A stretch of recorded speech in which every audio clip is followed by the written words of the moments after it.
DND number 4, Weeds Grow in Jesus' Name, Chapter 20. Shelley, Eric said softly. Her eyes opened. Jeffy, is she? She's fine. I left her for just a minute to make sure you're okay. They tell me your leg is broken. Are you in any pain? She nodded. She's here at the hospital? Yes, honey. I want to see her. Well, they're about to stitch her up. I have to get back to her. Stitch her up? What happened to her? Shelley cried. Eric hesitated. Tell me, Shelley demanded. He blew out a breath. Tommy cut her. He cut her arm.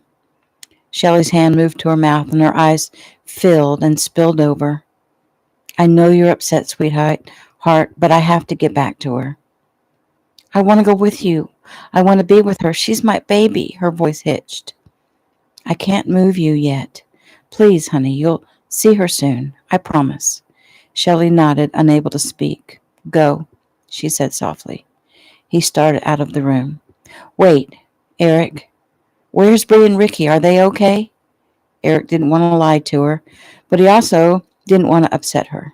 Shelley, will you let me go to Jeffy and then I'll come back and tell you everything? Just tell me, are they okay? She said between hiccups. Yes, baby, they're okay. He bent down and kissed her. She nodded and he left her. He ran through the corridors back to emergency, and when he got to Jeffy's room, he had to smile as he stood outside the door. And then he pulled out this big knife, and it was really big, maybe this long, and he cut me. He thought he could make me sick, but Beth told me that she didn't really have AIDS, and then my sister came to rescue me, but she couldn't untie the ropes, so she left, and I was kind of worried, but then she came back with my daddy, and he got us undone real fast. My daddy can do anything, and he says when I grow up, I can too. Anything I want. I want to be king of the world, but Joey, he's my brother. He says I can't be king, I have to be queen, but I still want to be the best, most powerful queen. Eric stepped into the room. Hi, baby girl. I see you haven't lost your gift of gab. Sorry, Daddy. I guess I sort of got carried away. That's okay, the nurse said. You're very smart, aren't you? Yeah, but sometimes that's no fun. She frowned. Now that my daddy's back, you're going to fix my arm, aren't you? Jeffy, Eric said softly. The doctor is going to stitch up your arm, and they're going to have to give you a few shots. How are we going to handle this? Is it going to hurt? Probably a little, baby. She nodded her head. I am a martial artist, and I can handle it just fine. Eric smiled. That's my girl. You can yell if you want. You can cry. You can do anything. You just can't move. Okay? Yes, Daddy. He stayed with her off to one side, keeping her gaze directed at him as he spoke to her, rubbing her cheek, telling her how good she was doing as the doctor worked. It broke his heart to see the tears stream down her face, yet she didn't make a sound except for a sniffle or two. By the time they'd finished, she was sound asleep. They sent her for a full body scan, looking for bruising and internal injuries. They found a seatbelt bruise across her chest and bruising from Tommy's rough treatment of her on her arms and her backside and her thighs, along with a small bump on the back of her head. Eric almost wished he'd let Ricky finish him off. Once they finished with Jeffy, they saw no reason to keep her. Eric signed her out. The media was swarming, trying to get an interview or picture of the famous Brianna Adams or any member of her family. A private waiting area had been arranged quickly once the hospital administrator discovered who was being brought in. Justin and Jason and Angel and Kimmy all turned as Eric entered carrying Jeffy. Mark and Joey were there, their faces dark with worry and apprehension. They started to scoop Jeffy up in their usual hug, but Eric stopped them. Be gentle. She's got some bruising. That's because he hit me, Jeffy said indignantly. Joey cursed, and Mark sat and pulled Jeffy gingerly onto his lap. There now. How's that? That's good, she said. Have you been able to see Bree? Joey asked Eric. Not yet. She was still in surgery the last time I checked. I'm going to go get your mom and then see about Bree. Were you able to reach your dad? Yes, sir. He's on the way. Don't worry, Joey, Jeffy said. Bree got shot and there was lots of blood, but she was okay. And I got to talk to her before they put her in the ambulance, and she was smiling and laughing.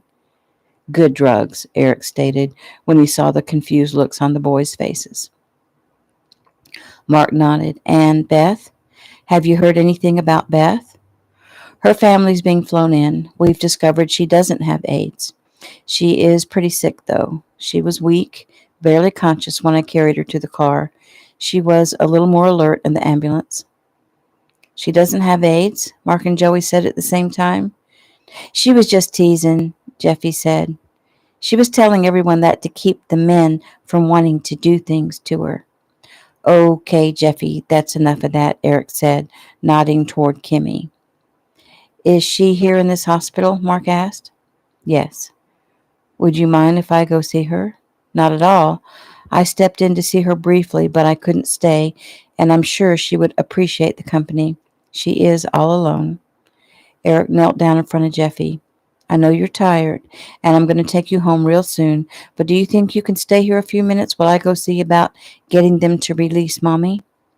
Jeffy nodded. Yes, I'm fine, Daddy. If I get sleepy, Mark will let me sleep on his lap, won't you, Mark? You bet, he said softly. Hi, Jeffy, Kimmy said as she came closer. How are you feeling? I'm okay. It was pretty scary, though. Tommy took out this big knife. It was really big, maybe this long, and Eric smiled. He turned to Justin and Jason. I'm going to go get Shelley. They want her to stay overnight, but her emotional well-being is more at stake here than her physical, and I'm going to insist they release her. And then I need to check on Bree and Ricky. Have you heard anything about Cole? He's in critical condition, Jason answered. Ruptured spleen, torn liver, a lung collapsed. They have him stabilized. He has no wife or kids. His mother and father are on the way. They live in Arizona. Have you had a chance to speak with Barry's family? Jason nodded. His mother and sister. He was their everything.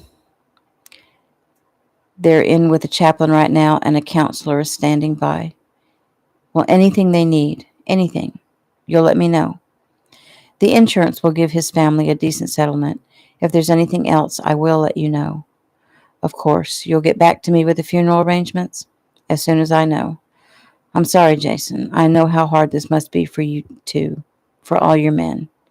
Jason ran a hand over his face. We're close. We're all close, like family. It just gets that way. New scene.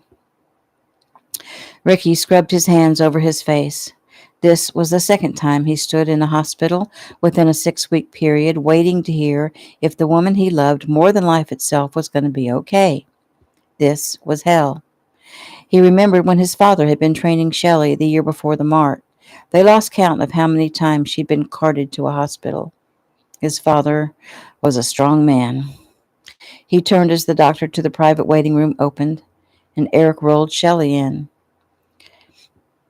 She was in a wheelchair, her legs sticking straight out in front of her. Shelley, Ricky said as he bent down to kiss her cheek. My wonderful, very young mom. You don't know how good it is to see you alive and well. How are you? Does it hurt much? A little. They have me on medication.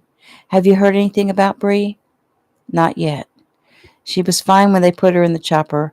I don't understand what's taking so long now. Cheyenne Yen, Eric said softly. Ricky sighed. Patience is a little hard to come by at the moment. I understand. The woman you love is in there somewhere, fighting for her life, Eric said. Who knows what could happen?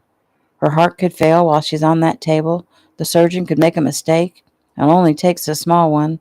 They could find the bullet did a lot more damage than first expected. There's a million things that could go wrong. Good grief, Dad. There's a million things that could go right, too. Don't you think it would be better to focus on that? Eric raised his eyebrows. Yes, I do.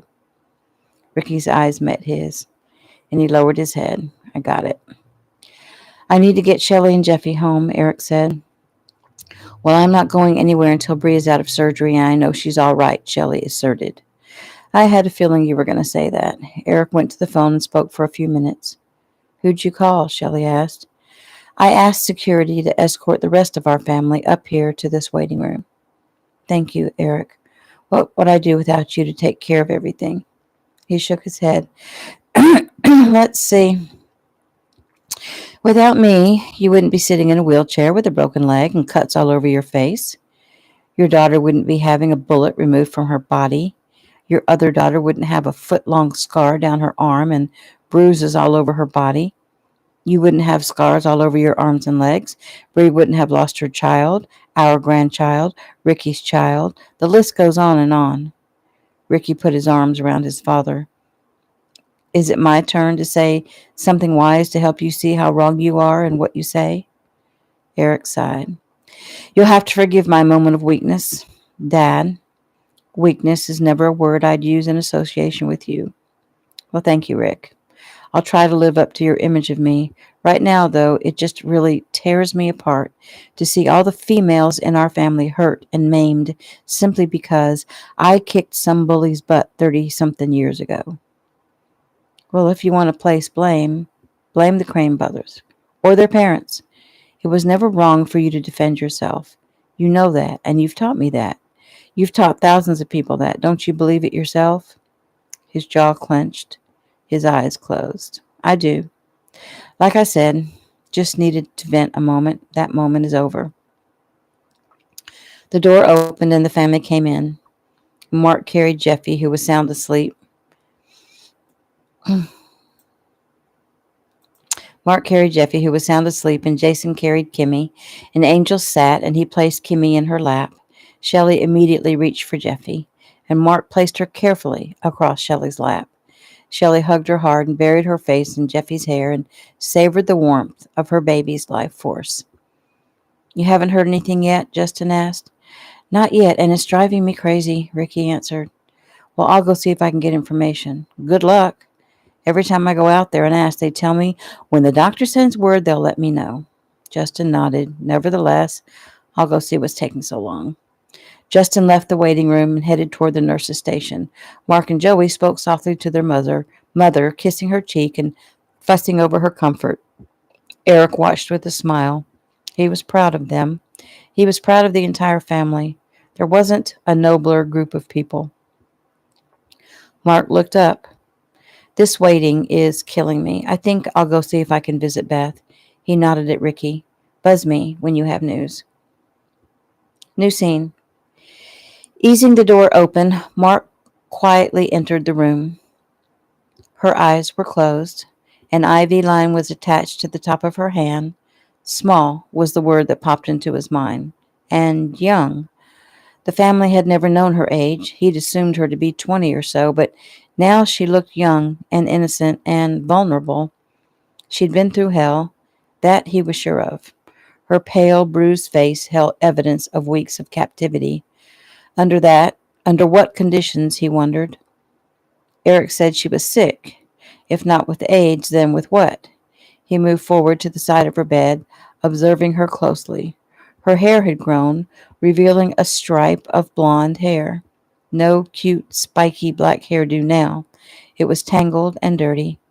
He touched her free hand, and her eyes opened. Hello, he said softly.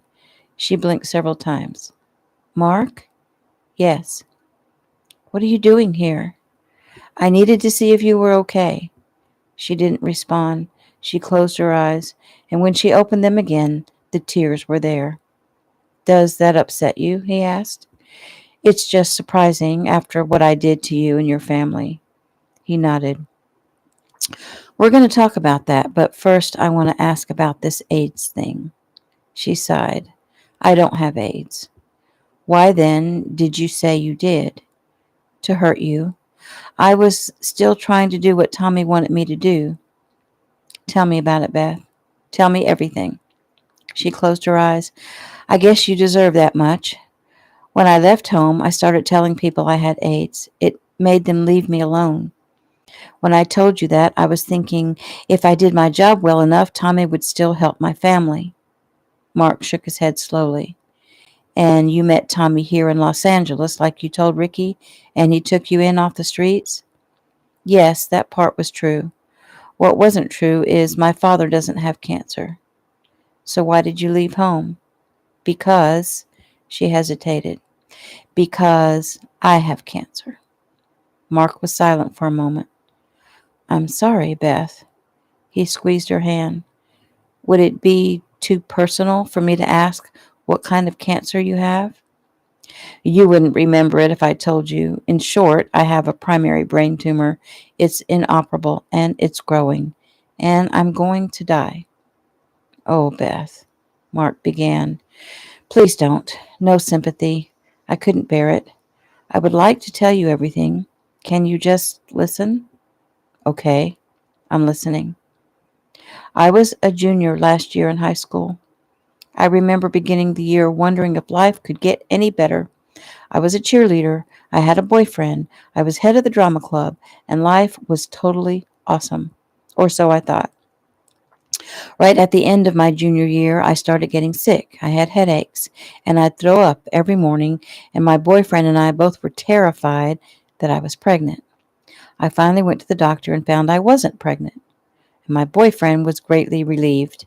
So relieved, in fact, that he made sure we would never have to worry like that again. What did he do? He broke up with me. Mark's lips pressed tightly together. He didn't know what to say. I was devastated, absolutely devastated. We'd been together for 3 years. He was my first, if you know what I mean, and my first and only. And then the doctors found out what was really making me sick. I'd been so upset about losing David, that was my boyfriend's name, that finding out about the tumor was like kicking a dead horse, you know? And my family. They were scared and trying to be brave for me. Each of us were grieving as if I'd already died. The tests that had to be run were horrible, but they were also the least of my troubles. My family is poor, at least by your standards. We just barely make ends meet. My father helps to manage a mill. My mother taught sewing classes in a local fabric store. And even with my father's health insurance through his job, the medical bills started pouring in. My parents took out a loan to help cover expenses, and then another, and when the loans got too difficult to pay, they took out a second mortgage on the house. Do you see, Mark? I was destroying my family. I had to leave. If I wasn't around to take to the doctor and to seek medical treatment for me, then they wouldn't have to pay for all that. I left before I could do any further damage. I knew it would hurt them, but I figured, I'm dying anyway. They're going to be hurt eventually. This way, it would be before they were ruined financially. Did you think about where you would go? I had a little money, and that got me to LA, and after that, I didn't care. Well, what about the headaches?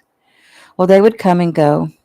I knew they would eventually get unbearable, and I've been pretty scared about that, but I was just glad that my family would never have to see me go through all that.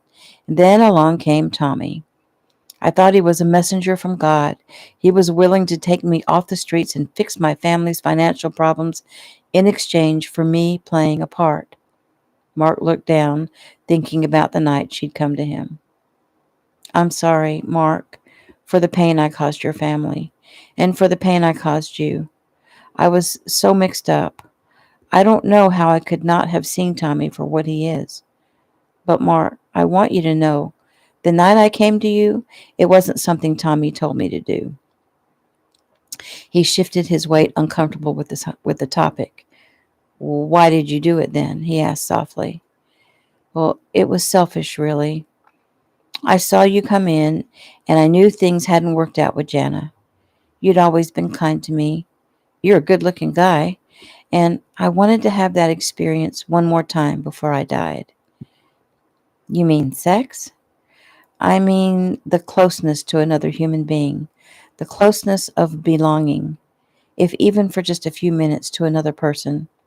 And Mark, what I felt with you that night was so very different from anything I'd experienced with my boyfriend. You were so gentle and so giving, and I think I fell in love that night just a little, and I was sad because I knew you were something I could never have. He squeezed her hand. You'll remember me after I'm gone, Mark, as your first. It was the one thing in all this I don't really regret. I promise, Beth, I won't ever forget you. She smiled. I know. He frowned. So, what happened after Ricky took you to the bus station? Well, I sat there a long time trying to decide what to do. I couldn't go home. I still believed that Tommy was going to help me. I'd never seen the bad side of him. He'd always been really kind to me, so I just couldn't believe all the things you guys said about him. But you could believe what he said about us? Well, I've thought long and hard about that all these weeks, tied up like an animal. I guess it was just a matter of him telling me his side first. He tied you up? Well, not right away. I called him from the bus station and he came to get me, and he was pretty mad. I told him I'd accomplished most of the things he'd asked of me, but apparently it wasn't enough. The moment we got back to that house, he changed. He was not Mr. Nice Guy anymore. Did he hurt you? She shrugged. He beat me up pretty bad. Too many times to count, actually. It was once he started talking about going after Jeffy, and I tried to leave. That was when he locked me up in a room. Beth. But things got much worse right after Ricky. Ricky? I was locked up in the next room when Tommy was torturing Ricky. It was horrible, the things he did to him. I couldn't see what was happening, though. I could hear everything. Like every time Tommy punched him, that horrible sound of flesh hitting flesh, and Ricky grunting in pain. I could smell flesh burning, too. I didn't know what I was smelling at the time, but Tommy bragged to me about it later. Near the end, Ricky asked Tommy to take his life in exchange for anyone else Tommy might have in mind. He was ready to die right then because he loved you all so much. He begged Tommy to kill him, but Tommy had always intended to get Jeffy. Ricky's voice was so sincere. I couldn't stop crying, and then Ricky cried out and everything got quiet. And at first I thought Tommy had fulfilled Ricky's request. I thought Ricky was dead, and I would be next. And when Tommy finally let me out, he was all strange. He took it out on me. After that, it just got worse and worse. He started beating me and kicking me. He tied me up by whatever bed he was using so that he could hit me whenever the urge struck him. It was hell. I was getting weaker and weaker, and I wished the end would just come one way or the other. Mark ran a hand over her hair and gave a slight nod. It's over now, Beth. You made it through. You're an incredibly strong person. Oh, I don't know about that. I do. I know. I'm surrounded by strong people, so I don't say that easily. I'm amazed at your bravery, at what you were willing to sacrifice to help your family. You're an amazing girl, Beth. An amazing woman. He leaned close and kissed her forehead. Thank you, Mark. You don't know how much that means to me. His hand covered hers again. Are you in any pain right now? No. Compared to what I've been through right now, I feel wonderful. He looked down at their hands, her small one gripping his. He wasn't in love with her, but he did have a special place for her in his heart, and he did care what happened to her and her family. Mom told me she's been in touch with your family. They're on their way. Beth nodded with a frown. Eric already told me. He said the FBI actually contacted my family weeks ago to tell them I was being held by Tommy, and they were doing their best to find me. They told my parents they would keep them informed, and Eric told me that Shelley spoke with them today. So, why are you frowning? You don't want to see them? Oh, I want to see them desperately. It's just that now we're right back in the same place as before I left. My illness is going to destroy them. But didn't Eric tell you what else Mom has been doing? What else? She's taken care of all the financial problems, everything. You won't have to worry about that anymore. Beth's mouth opened, but no sound ushered forth. It's no big deal, Beth. My mom is rolling in dough. She loves helping people, righting wrongs. It's her way of beating up the bad guys. Well, I don't know what to say. A simple thank you is not enough. She doesn't expect anything in return. As a matter of fact, Since Eric didn't tell you, I'm thinking I just messed up. She probably didn't want you to know.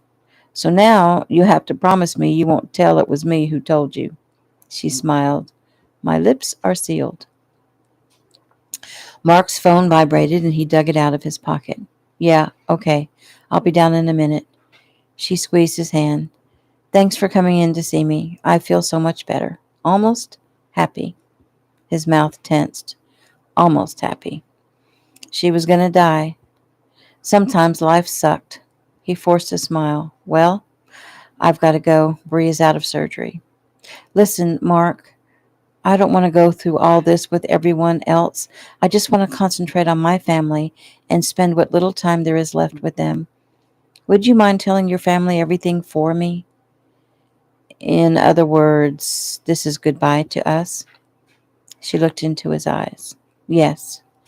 He thought a minute. Of course, if that's what you want. He hesitated.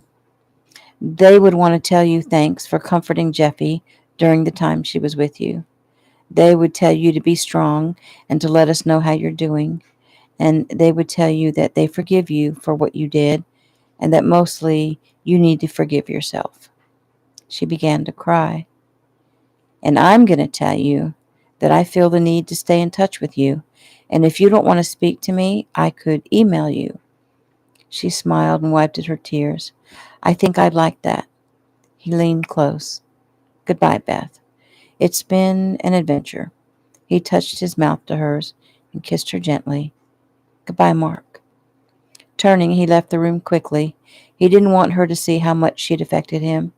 He hit the elevator button and headed back to find his family, and when he stepped off the elevator, he saw Justin leaning on the counter of the nurse's station, speaking to a pretty nurse. Justin turned as Mark approached. Mark smiled at the nurse. Lori, this is one of Bree's brothers, Mark Adams. Mark, this is Lori, Justin said. Mark nodded. It's nice to meet you. You saw Beth? Justin asked. Yes. Is she doing okay? No. I'll tell you all about it. Justin nodded and turned back to the nurse. Thanks for keeping us informed, Lori. She smiled sweetly. I am glad I could help. He smiled back and held up a business card he had in his hand. And I'll call you soon. She smiled again. I'm looking forward to it.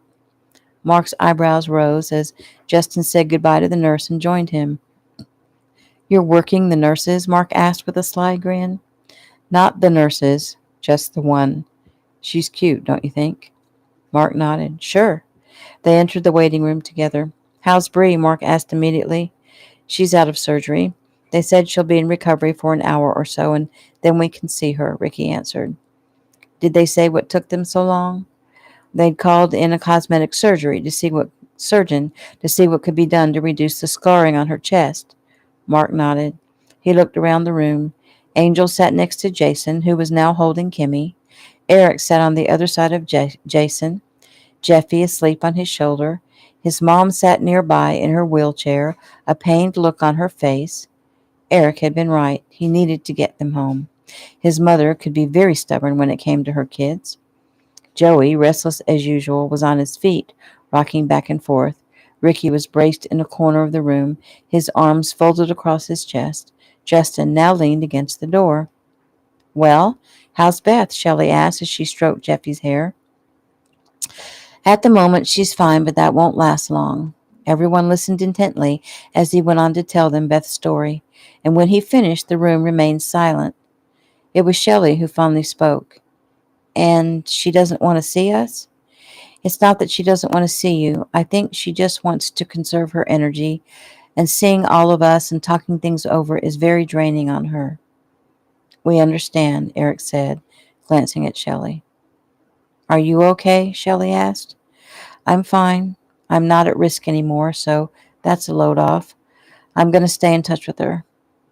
They all looked up as the door was pushed open and Justin moved out of the way, and two cops stepped into the room. Jason immediately handed Kimmy to Angel. At the same time, Eric was handing Jeffy to Shelley. The officers wore grim expressions and nodded to the group at large. Officers, Eric said in his soft, commanding way. The question was clear. Why are you here? From the looks on their faces, it appeared it was bad news. One of the officers cleared his throat and nodded at Ricky, addressing him. I want you to know, Ricky, Mr. Kino, that I'm a big fan and that I have a great deal of respect for you, and so what I'm about to tell you is extremely difficult. Ricky nodded, his eyebrows raised. I have a wife and 2 kids, and I need my job. Again, Ricky nodded. Maybe you'd better just spit it out. Yes, sir. We have a warrant for your arrest. And that is the end of chapter 20.